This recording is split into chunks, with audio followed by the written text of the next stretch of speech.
পচন্দ হয় গতি কৰিছে হৈ থকা বনপৰিম গড়টো আমি দেখাই আছোঁ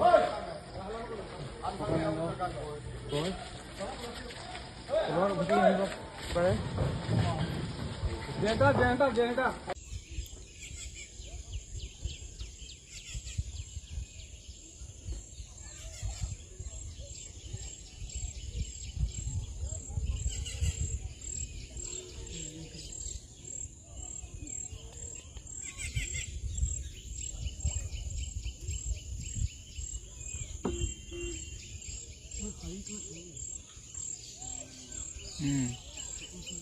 तीन 10